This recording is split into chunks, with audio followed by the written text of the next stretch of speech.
What's up, everybody? Happy Friday and welcome to the Early Edge. Boy, do we have a show for you. But before we get to that, let's look at what we did yesterday. The recap screen, not great. Buckets 1 for 2. I hit the Raiders bet. Of course, I had that showdown with the Maestro. He gave me the gentleman's 3 on that one. And then, of course, he barely missed Austin Eckler over. So not the best day. Don't forget the day before on the Early Edge, we went 6 for 8. So 2 out of 5, not great, but we're going to improve on that today because we've got an all-star cast. Speaking of an all-star cast, scheduling note, 4 p.m. Don't forget, it's the NFL Player Prop Show. You do not want to miss this one because when these picks go out on SportsLine or on this show, the line typically moves. So do not forget to tune in at 4 p.m., not just for the picks, but for the analysis behind the picks. It's going to be a very important show, as it always is. All right, speaking of important shows, we got to bring in the stars of this show because this is going to be a very important show. Ladies and gentlemen, it's none other than BPE Friday. Behold.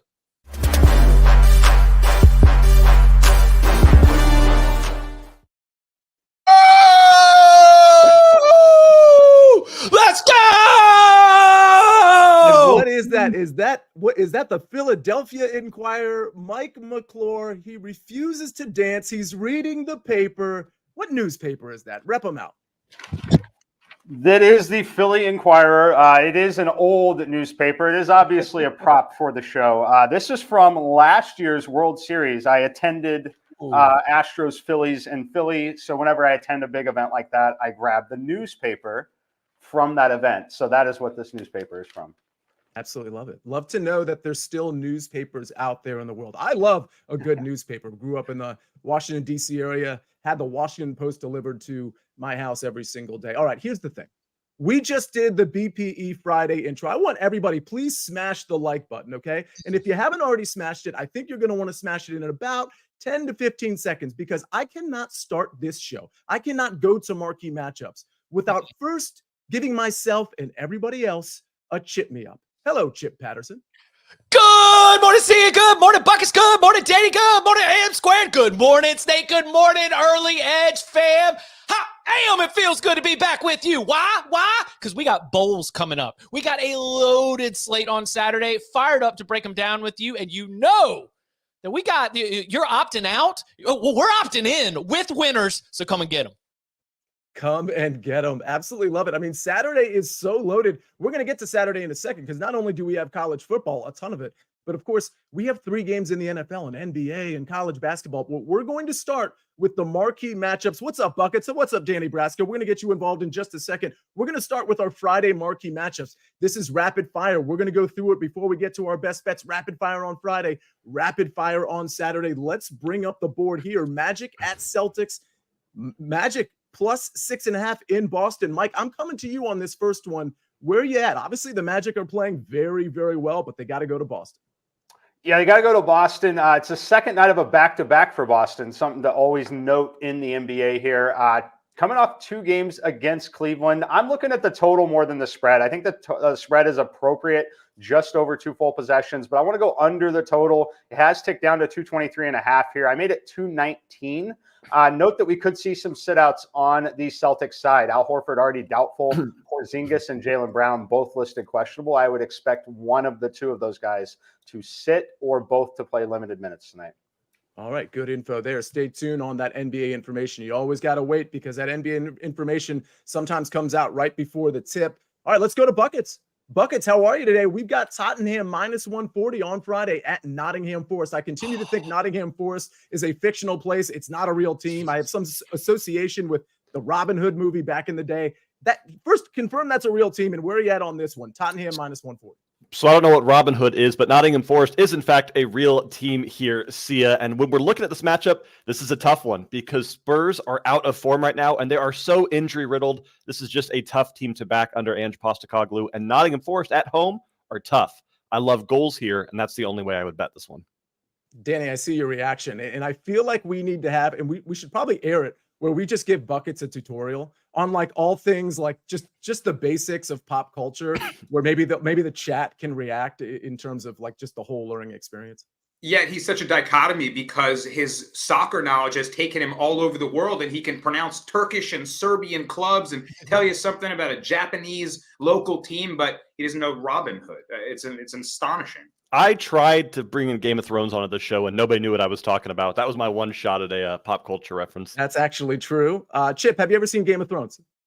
I bailed at like maybe somewhere between 4 or 5. You know, but I was gonna say, like, I could give you like 3 Robin Hoods that could easily bring you in, like whether it is the original Disney, whether it is Men in Tights, shout out to Dave Chappelle, or whether it is that Kevin Costner more dramatic Robin Hood. I mean, like I could just list off multiple Robin Hoods that would be able to get you caught up on what that reference was. Robin Hood Men in Tights is super underrated, but you have to watch it after like the real Robin Hood, the one with Kevin Costner. All right. Are we watching UConn -4.5 at Gonzaga? It's 150.5 point total. Chip, I'm coming to you on this one. Any thoughts on the total or on the favorite here, UConn -4.5?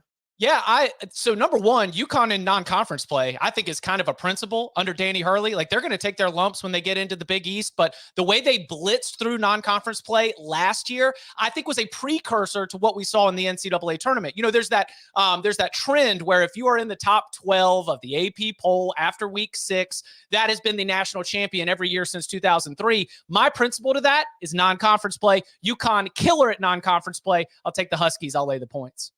All right, Mike, I tend to agree here. Where are you at on UConn -4.5 at Gonzaga?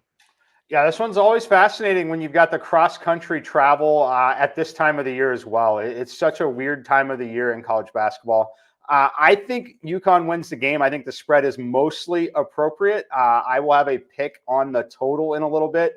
I will say these two teams, though, when they get together, extremely high variance. We've seen these teams play games in the 80s, 90s, and up to 100. We've seen these teams play games at 60 to 65 points. So we'll talk about that in a little bit and which way I think it's going to go. But it's going to be a great game. I think that UConn has to start fast, though. I think they have to start with a really good first half. They do not want to fall behind here. Mike's got to play on the total. If you want all Mike's plays on the total, you know what to do. You join SportsLine. It's as easy as that. Buckets, we go right back to you. Friday matchup, Juventus -120. I think I'm pronouncing this right, at Genoa? Yeah. With an over-under, a total of 2.5. Where are we at on this one? That sounds right to me. I know that this line seems very trappy for Juventus, and I think the line is so favorable to them right now because we saw Dusan Vlahovic go out mid-game against Napoli last week, but he has been announced that he's expected to be back in this matchup. Juventus are too good right now, defensively specifically. Low-scoring game, but I love Juve money line here.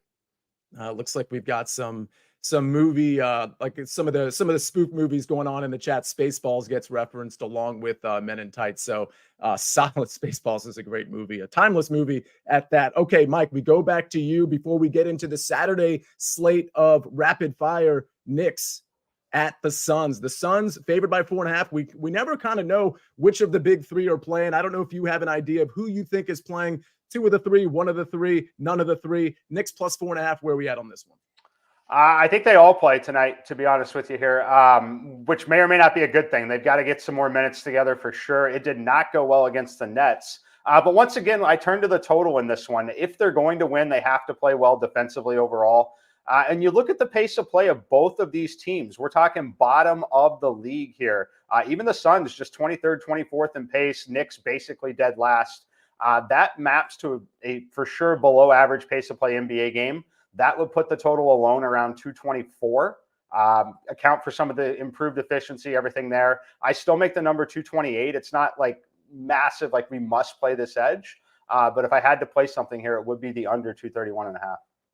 Under 231.5. Okay, I like it. I want to see these big three actually play together. I still think, and we can talk about this on another show. Maybe we'll do some NBA futures. I think that might be a good idea at some point before the All-Star break. But I still think the way the Suns are constituted and the manner in which some of these guys get injured, I don't have them as the lead dog in the West. I know like last year, or I should say in the offseason when they got Bradley Beal, people were talking about that. We'll see how it all plays out. Maybe an NBA futures episode is on the horizon. Saturday, rapid fire marquee matchups. That's also on the horizon. But first, we got to hear a message from our partners.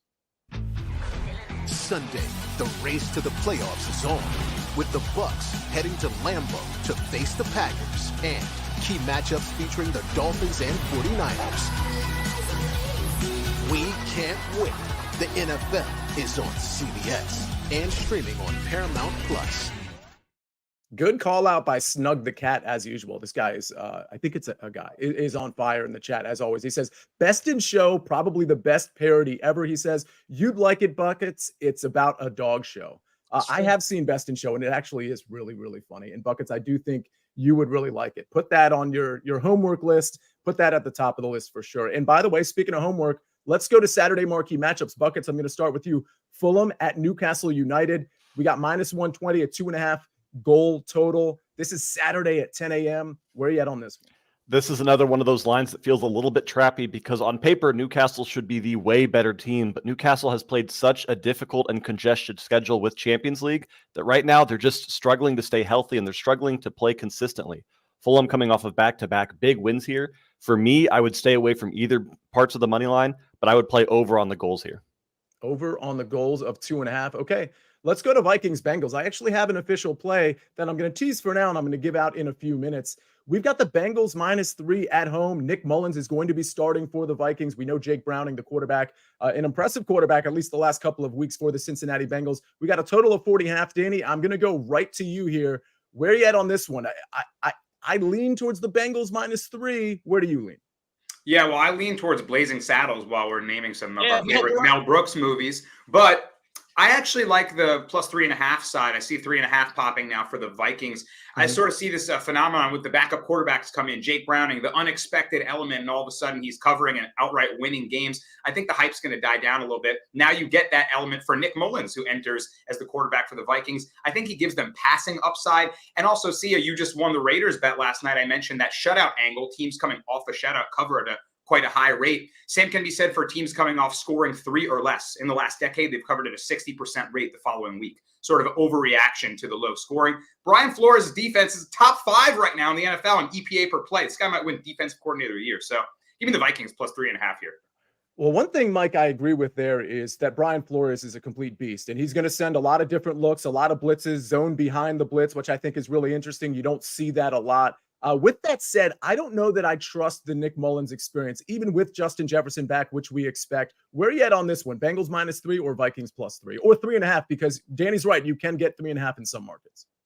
Yeah, so at 3, I lean to the Bengals side. At 3.5, I would start to lean to the Vikings side, essentially telling you I think it's priced appropriately. Where I think there remains a little bit of edge is the total. I actually do want to lean over in this one. I think there's enough playmakers on both sides.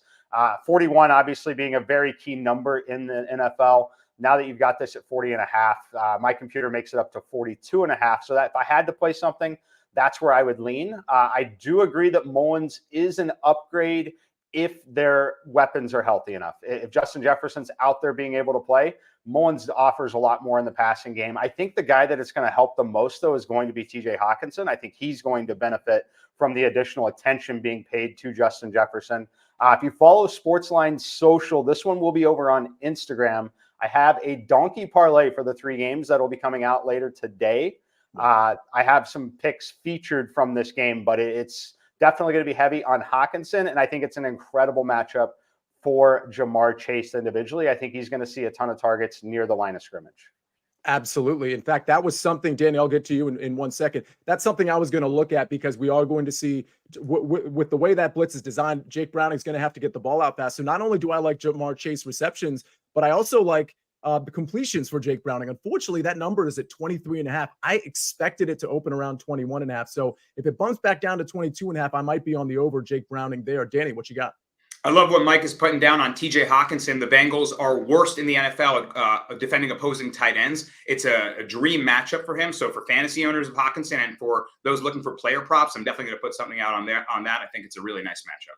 Hawkinson and Laporta on Saturday should have good days. Laporta's total is 46.5. It's pretty high, but I actually like him to exceed that one as well. Those 2 tight ends are going to do great. And by the way, Jake, we got to have some sort of alert, some sort of alarm that comes out anytime Mike McClure says he's going to have a bet, especially a donkey parlay, anywhere out on social media. So it grabs every single person's attention because that is going to be very important, very exciting. What else is exciting, Chip? New Mexico State. They get to play in New Mexico. They're 3.5-point favorites at Fresno State. Fresno State dealing with some losing streaks, an issue with the head coach. I don't think he's going to be present at that game. I love Diego Pavia. I've been betting on New Mexico State this year. Are you with me? Because I want to do it one more time. 100%. Diego Pavia is 87 yards away from having the program record for the most rushing yards for a quarterback. He was the Conference USA Offensive Player of the Year. He is the best player on the field in this game. And we always talk about motivations because New Mexico State bowling 2 straight years in 2 seasons with Jerry Kill, but it's only their 7th bowl game ever. They are going to be fired up. They've won 10 games. If they win 11, it matches the best finish in program history. Now let's look at Fresno State because you mentioned it. Jeff Tedford, the head coach, taking some time away for medical reasons. We hope Coach Tedford gets better. But we've also got some opt-outs, and you mentioned that losing streak. Because think about where your headspace is. You're 8-1, because that's how Fresno State started the year. Mm-hmm. You're looking at the Mountain West title race. Heck, you're thinking about the New Year's Six, that you could be the highest-ranked Group of 5 champion. Lose. It kind of all falls apart down the stretch. You didn't want to be in the New Mexico Bowl. You wanted to be in the Las Vegas Bowl. You wanted to be in the LA Bowl, and you're not there right now. Love the motivation and love Diego Pavia's playmaking ability. I'm all over the Aggies. That is the New Mexico State Aggies for those who didn't spend a lot of time with Cayusa this season. Absolutely love it. I'm going to be on that. I'm going to be putting that in to the SportsLine app. That's going to be one of my favorite college plays for Saturday. All right, let's go back to the NFL on Saturday. We've got the Steelers at the Colts, and Danny, call me the sucker, because when this line opened up at Colts -2.5, I was like, oh my gosh, I'm taking the Colts. And then I realized that wasn't the best number because the sharp money came in on the Steelers. Now it's down to -1.5. I just want to take the Colts money line at this point. I don't trust Mitch Trubisky in this offense. I certainly don't trust the Steelers after what I saw Bailey Zappi do. Now, granted, that's a lot of recency bias, but the Colts have been pretty good this year. What say you on this one? That's the reasons why you don't like the Steelers or why I do like the Steelers. When everyone's ready to call they just lost to Bailey Zappi, like you said. Mike Tomlin, if this isn't a motivational Mike Tomlin spot, I don't know what is. He's the most profitable coach as an underdog in the last 20 years. He's 47-47 straight up. So 500 as an underdog price, that's profitable, and 57-33-4 against the spread. At +1.5, I might feel most comfortable using the Steelers in a 6-point teaser and teasing up to +7.5 in that classic Wong teaser line. That's a good way to play this game, I think. Yeah, that's certainly getting through that key number. Mike, again, a lot of people thought I was the sucker taking the Raiders yesterday, and I feel like the sucker taking the Colts here. Where am I at? Am I on the wrong side of this one? I don't know if you're on the wrong side of it. The market definitely has made that statement. I definitely lean there, though. I make the game all the way up to a field goal, so I would be in complete agreement with you on the Colts side. I have some minor concerns in terms of Minshew's injuries. I like the fact that it's a home game for them. The run game has been very questionable, and I know that will be needed. So I'm not playing anything here. If I were to play anything, though, I would be on that side with the Colts. I'm trying to look around thinking about with what Danny said. I think the game is mostly efficient there. In terms of a teaser here, Danny, do you have another side that you'd pair with the Steelers? Yeah, I liked when the Cowboys are at +2.5, I made them to 8.5, but I also like I'd rather take a dog and tease with points. But if you want to use a favorite, I like the Rams at 6.5 to 0.5 point against the Commanders. I think that secondary is liable to get torched by Puka and Kupp if they're both good to go and healthy. Love it. I was in complete agreement. For me, it was going to be Dallas +8.5, despite liking the Bills in the game. Also, I already put that one in, so I'm even more. I'm going to add a unit to it now. Cool. Yeah, I'd be shocked if the Rams lost. I know the Commanders are coming off a bye, but they just don't have the defense to match up with the Rams at this point. And by the way, speaking of the Colts and Michael Pittman, who's going to be a huge DFS option for the Saturday slate, the Saturday 3-game slate. Mike and I have a show at 11 o'clock. We're going to touch on the Saturday slate just for a second, but we're going to talk about the Sunday main slate in DFS. So please tune in for that for sure. Okay, Chip, we go right back to you. We go to UCLA -4.5 at Boise State. Interesting matchup. I lean towards UCLA here, but I'd really like to know where you lean. Yeah, UCLA's got a better roster, a more talented roster, but I do think we've got a motivation issue, right? We've got Laitu Latu's going to be out, getting ready for the NFL draft. Dante Moore is one of the most coveted players in the transfer portal. The quarterback position and the offense in general haven't been all that great. Boise State, meanwhile, while they lost Taylon Green to the transfer portal, Ashton Jeanty, the superstar running back, not only committed to coming back for 2024, but decided that he wants to play in this bowl game. They've got the interim coach who got the interim tag ripped off. I love the vibes of this Broncos team catching points. And look, there is not a lot of great data. Like M Squared would be very frustrated with how I don't actually have numbers to back this up. But doesn't it feel like Chip Kelly doesn't really care about non-conference games since he got to UCLA? I mean, how many times have you watched UCLA just like mess around with Coastal or mess around with Georgia Southern? And so, yeah, give me the Broncos and I'll take those points right there.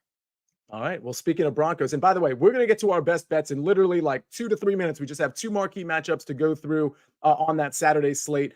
Broncos, as in the Denver Broncos at the Lions, another Saturday game, 47.5 point total. Lions favored by 4.5. Lions kind of reeling, Broncos kind of hot. So, Danny, I'm going to go right back to you. Where are you at on this one? I feel like my sports betting spidey senses are telling me that the line is trying to push me off the favorite, but the Lions might be the right play. It's a kind of an ugly -4.5 spot, but what y'all know about indoor and outdoor Jared Goff? I mean, my goodness, the guy completely changes when he's playing without the elements. In December or January for his career, 9-15-1 against the spread. Move him indoors, 31-16 for his career against the spread. So he's very, very affected by where he plays, and he'll be back in the Dome Stadium in Detroit. I think the Lions can bounce back here and cover the spread. Mike, I totally agree with how Danny just put that the line looks like it's trying to push you off the favorite, which again, the favorite kind of reeling here the last few weeks, especially defensively. That's all the more reason I kind of like the Lions here at home. It feels like a good spot. What do you think? Yeah, if I had to play it, it would be a Lions -4.5. I don't love it. It just, becomes a more difficult number to cover if you're leaning towards an under as well. As Danny said, and as we talk about all the time, Sia, the controlled environment playing in a dome is massive for certain players, certain teams. That is especially true for this Detroit Lions team. So I think they're going to be able to put up enough points offensively. I think you still have to respect the Denver defense and just the pace of play over there. They know they're not winning a game in the 30s. They know they can win a game if it's a 21-point win. So that's the game plan for sure. I would feel more comfortable with the Lions on a money line. I know it's an excessive price point. I think they definitely win the game. So I'm not playing anything here. It is featured in that donkey parlay, which will be out on Instagram. But it is an alternate line on a total. So I do lean to the under here, especially if it's above 47. Absolutely love it. Absolutely love you reminding us again that there's a donkey parlay that's going to be on the SportsLine Instagram account, where there's a ton of social media that account puts out every day on TikTok and all the other social media platforms as well. Okay, last one before we get to our expert official picks. Chip, I'm going to you. Cal at Texas Tech.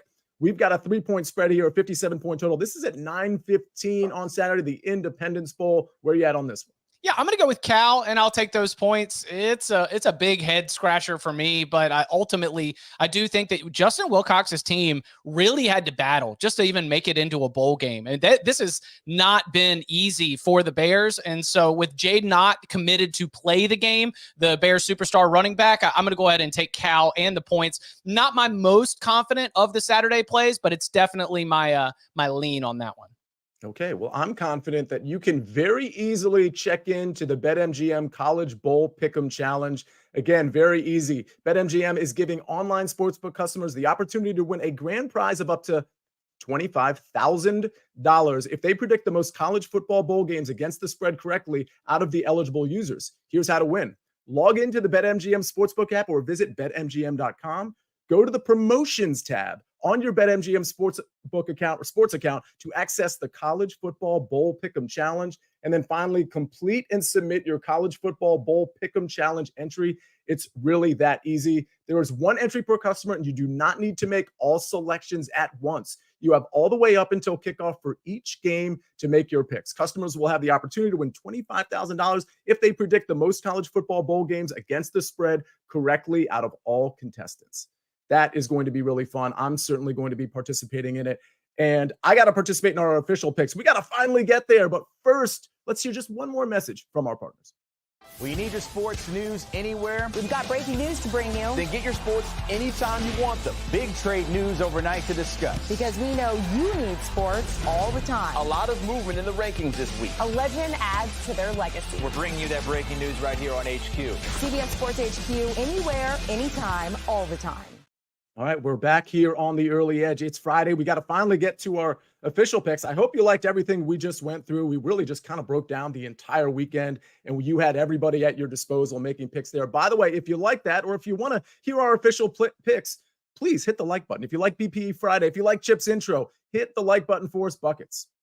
The like button. I like your pick here because I think you referenced it earlier in the show, at least to some degree. Let's talk about your soccer pick. I did see it, and we have only one pick for me this afternoon, and it's going to be on the one EPL matchup, and I'm doing the exact same thing I did with Zrinski Mostar yesterday. I'm taking a team that's really good at home, but is still an underdog and betting on goals here. I'm looking at this matchup between Nottingham Forest and Tottenham Hotspurs. And Sia, I'm going to keep trying to find a pop reference that we both agree on and that we both know here. So I want you to imagine this, okay? Nottingham Forest is Gondor at Minas Tirith, and Spurs are Saruman's army in Lord of the Rings. And this match is the Siege of Gondor and the fall of Osgiliath. Nottingham Forest at home is incredible at scoring one goal and then losing the match. Nottingham Forest is a team that always tends to produce some kind of result or at least some kind of effort only when playing in front of their home fans. They have scored in every single one of their EPL home matches except for one. Meanwhile, Spurs are the better team here. They are the favorite here. They are the team that should walk away with 3 points, but they are tired. They are injured. They are going through an absolute slugfest of a series of matches that included Man City, Aston Villa, Chelsea, Arsenal, Liverpool. They're playing everyone good right now. So this is going to be a match to where they have to find it deep within them to pull out some kind of result.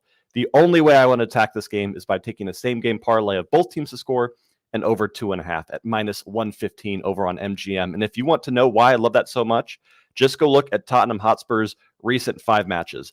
This is what they do. They do not play defense. They win by scoring 2, 3, 4 goals if they have to, and they concede plenty in the process. Wow. I mean, the Siege of Gondor, who doesn't know that reference? I think that Thank you. The perfect analogy. Really, really well done. Everybody on this show definitely understood what you were talking about there. Wow. Certainly the chat, a lot of them understood it, and a lot of them didn't. And Chris Kish says, unleash the nerd. I think that's a compliment, by the way. Oh, nerd is the greatest compliment someone like me can get, hands down. Yeah, I'll take nerd. See it. Gondor will answer the call, okay? Gondor will answer the call. Obviously. Thank you, Danny. We all know that. All right, speaking of answering calls, let me give out my picks real quick. I've got 2 picks for Saturday, but one is a side and one is a prop. And I'll tell you what, I'm going to be putting more on the Saturday slate and the Sunday slate on SportsLine like I always do. But this one I've already put on there, Bengals -3. And I know we have a couple people on this show, or at least one that tends to disagree with me here. Obviously, this line was at 4. It went down to 3.5. Now it's down to 3. I think that was mostly predicated on the Justin Jefferson news. Now that we know Nick Mullins has his full complement of receivers, I think that's why the line shifted down. I totally get that. But the part of the sentence that really mattered that I just said was the Nick Mullins part. I just don't think Nick Mullins can waltz in and just feed his receivers super easily. Like, this guy really hasn't played much over the last few years. And when he did play 4 or 5 years ago, when he was on San Francisco, he wasn't super impressive. I think this Lou Anarumo defense is actually kind of like watering at the mouth, trying to basically scheme Nick Mullins into some turnovers. And I think they will turn him over. Jake Browning, on the other hand, I really think he knows what's going on pre-snap. I think, like Mike McClure suggested, we're going to see a lot of stuff close to the line of scrimmage. They're going to slowly matriculate the ball down the field against this very impressive Minnesota defense. I don't know if it's going to be low scoring or high scoring. I tend to think it's going to be lower scoring. But with all that said, I do think that Minnesota on offense is going to look very checkered behind Nick Mullins. So give me Lou Anarumo, give me Jake Browning, with his full complement of receivers and skill players. Chase Brown getting into the mix as well. Really like that one. And then we're going to go to Denver. Javonte Williams under 13.5 rushing yards. This is actually in Detroit, of course, but I'm going to take his longest rush under 13.5. So what that means is he can't get a rush or a rushing attempt where he gets 14 yards or more. And frankly, this Detroit defense, as bad as it is, it's really the secondary that's really been the problem. Their rush defense has still been pretty good. It's been a little checkered over the last few weeks, but it's still really good. They're allowing less than 4 yards per carry, and that's exactly what Javonte Williams is getting. Now, granted, he has hit this number in each of the last 4 games. Javonte Williams has. So it's weird that I'm on the under here, but I think that's more a product of variance in matchups than anything. So I'm going to take Javonte Williams, longest rush under 13.5 yards. He should probably get around 13 rushing attempts. I don't think he eclipses the 14-yard mark on any of those rushing attempts. All right, Danny Brasco. We know you teased it yesterday. You gave us some picks for UFC 296 yesterday, and you teased that today you were coming onto the show to give out I don't know if it's your entire card or some big heavy hitter plays on your card. So it's finally time to get back to UFC 296 main card picks. It's time for the main event. See, I got the co-main and main event picks. So there's a truck backing up next to me or something, so I'm going to battle through it. Hopefully it doesn't bleed into the microphone here because we have an unbelievable UFC 296 card, and you guys aren't going to love who I'm picking for the main event. He's not endeared himself to fans, and at the press conference he said some pretty heinous things, but I'm not betting on the person. I'm betting on the fight, and I'm taking Colby Chaos Covington at plus 140 to defeat Leon Rocky Edwards in the main event. He's doing his classic psychological warfare. He said some terrible things. He got Leon Edwards to react, and I think that's the beginning of what he needs. Look, really more than anything, it's relentless wrestler against highly technical kickboxer. And what I'm looking at is the over 4.5 rounds set at minus 200, meaning odds makers very likely see this going the whole way. Man, I can see this coming down to a 48-47, highly competitive, highly close decision. Leon landing low kicks, jabs throughout the rounds, and then Colby landing his takedown, securing control. If it does come down to that, the backdrop appears favorable for Covington. I want a Colby Covington ticket in my pocket if we're going to decision. So that's how I'll play the main event. Co-main event, fantastic flyweight title bout. Alexandra Pantoja taking on Brandon Royval. I wanted to bet on Royval, guys. I'm a big fan of his. Explosive, unorthodox attacks. I like the way the kid fights. But what makes him great makes him vulnerable in this matchup against Alexandra Pantoja, who I'm going to take by submission or decision. This is a double chance prop, and you can find two different methods of victory, combine them together to beat some juice. Pantoja's normal line is minus 190. You can get it down to minus 115 if you pick these two methods. And I think this is what's likely to happen. Against an explosive attacker like Royval, if he throws a flying knee and falls or throws a spinning back fist and misses, he might end up getting his back taken or get taken down. And if you get your back taken by Pantoja, you can only hope to survive the round. In fact, these guys fought 2 years ago, and Pantoja rear naked choked him. You got to think that Royval maybe made some adjustments, but in 31 pro fights, Pantoja has never been knocked out and has never been submitted. He's too tough and too sound everywhere for me to bet against him in a championship 5-round fight. Wow, absolutely love it. I don't understand all of those terms. Was it like rear naked something? What was that? What was Come on, man. Come on. We can't. You can't hate on it. You gotta educate. You gotta go in. By the way, I like Big Cheesy. He said that sound in the background was the Brinks truck. That's just Danny getting all of his winnings delivered. That is great. That is why you come here and you listen to Danny, because you know that he's got those winners already on lock. My God. Real quick here, Sia and now Chip apparently, and Cheesy, because I have to remind everyone that yes, Danny is great. He's an expert. He really knows his stuff, but sometimes he can get a little bit out of his realm here. I am fully aware, Danny, that you watched that presser with Colby Covington, but I'm not going to even focus on the emotional side of things. I just want to focus on recent form. We're looking at this matchup, and Colby Covington has lost 2 of his last 4 fights, right? Both of those losses came to Kamaru Usman. Meanwhile, Leon Edwards won both of his last 2 fights, both of those against Kamaru Usman. So the fact that you're taking Colby, I respect it. I know that you love to find an underdog, but I will not only take the opposite side of this on Leon Edwards, I will take him by KO or by TKO to make that juice favorable in both of our sides here. Because if I do want to focus on the emotional side, there is no way that Colby is getting away with what he said during that presser. Leon might just rip his damn head off after that. I love the fact that you were on Colby, but this is a showdown if I've ever seen one, Danny. I got to know if you're up for that, because I will take the other side, but I will also take by KO or TKO in this one if you prefer. Hey, man, you can play it however you'd like to play it. I like that. I like your suggestion of the prop. You can take the regular line. In my opinion, him wanting to rip Colby's head off is playing into Colby's game plan. So I hope he comes more aggressive, because that's what Colby wants. But I like it. Buckets, tell me, you know the great Michael Scott quote, I'm not superstitious, but I am a little stitious. Tell me you don't want to believe in a world where Sean Strickland, Sean O'Malley, and Colby Covington are all champions. It's insane, but I love the show. That is my least favorite world. Snake, play the music.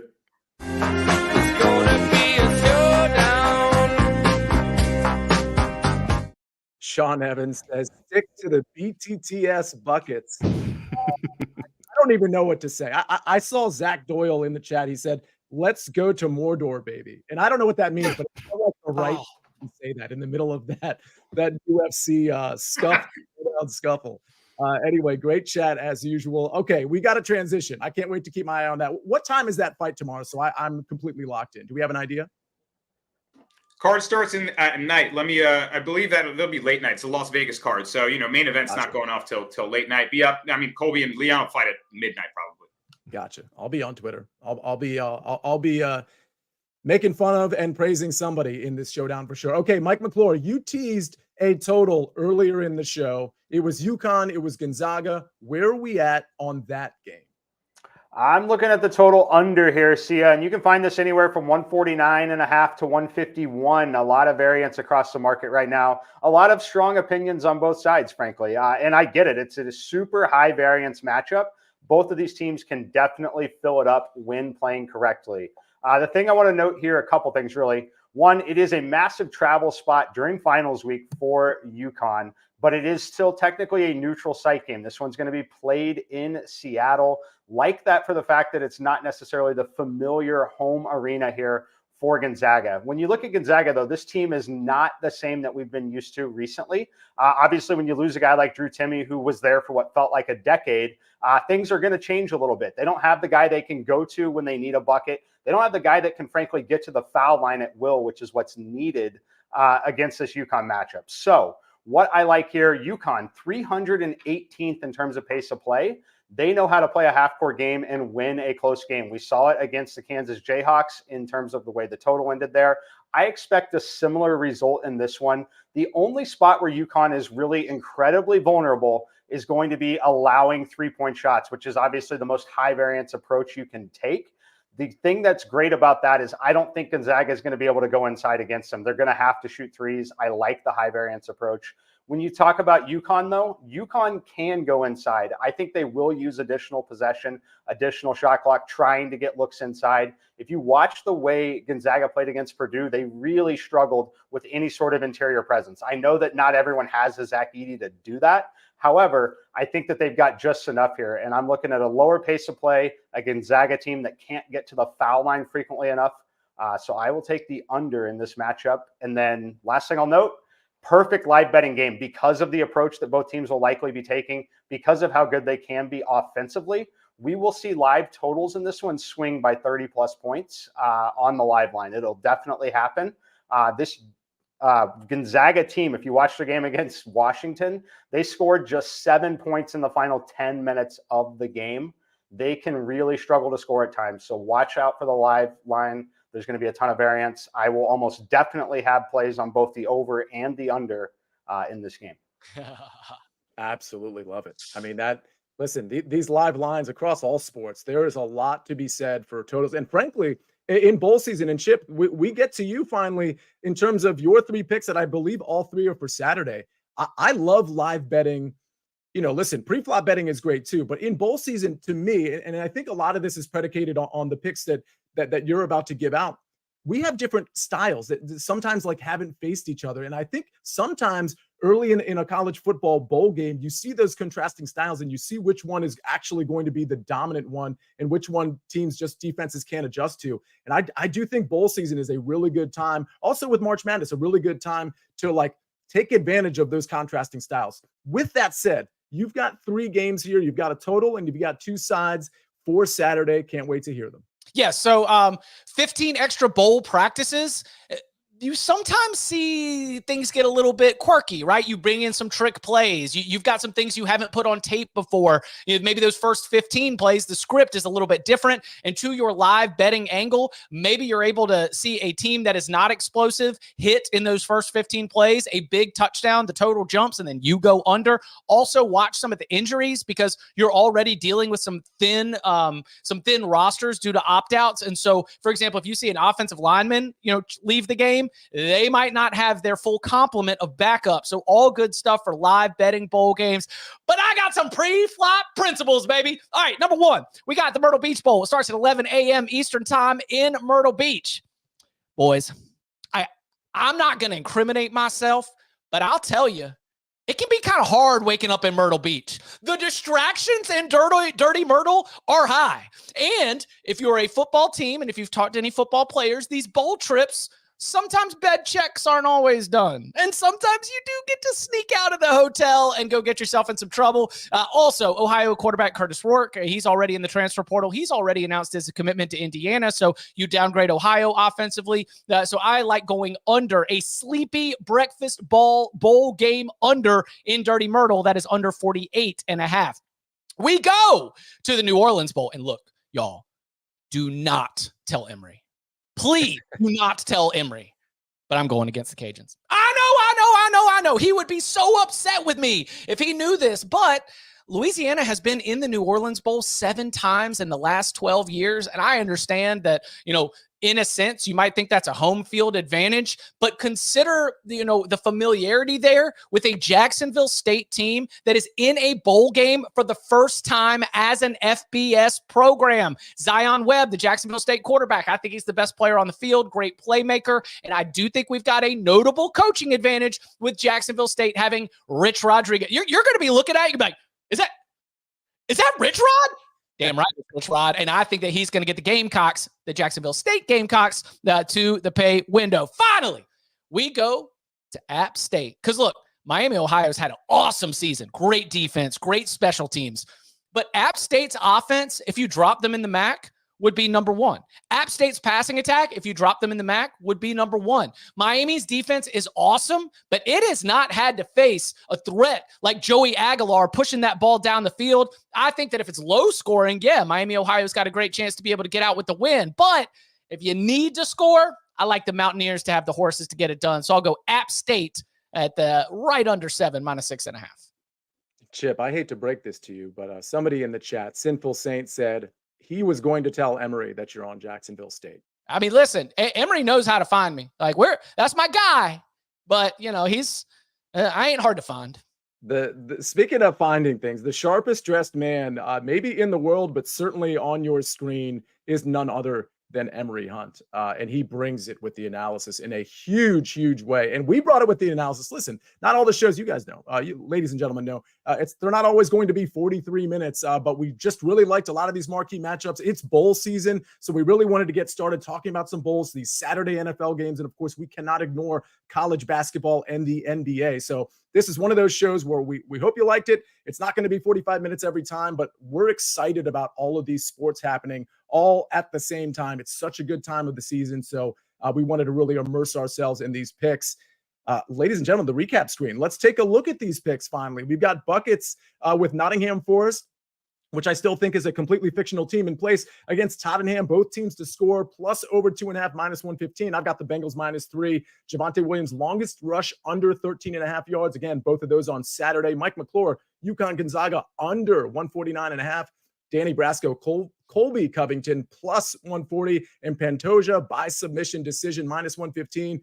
We've got that showdown with Buckets in that one. Chip Patterson, Georgia Southern, Ohio under 48.5, Jacksonville State -2.5, and App State -6.5. And I believe actually the showdown was with Colby Covington, if memory serves. Ladies and gentlemen, hope you enjoy your Friday. Hope you keep it a positive Friday. I know I'm going to try to do that as well. Always staying positive, always flooding you with picks. Of course, we're going to see you on Sunday for the NFL kickoff show, and then we've got the Sunday night primetime game. But don't forget, today at 4 p.m., we have, of course, the player prop show for Chip Patterson, for Mike McClure, for Danny Brasco, and, of course, for my main man, Buckets.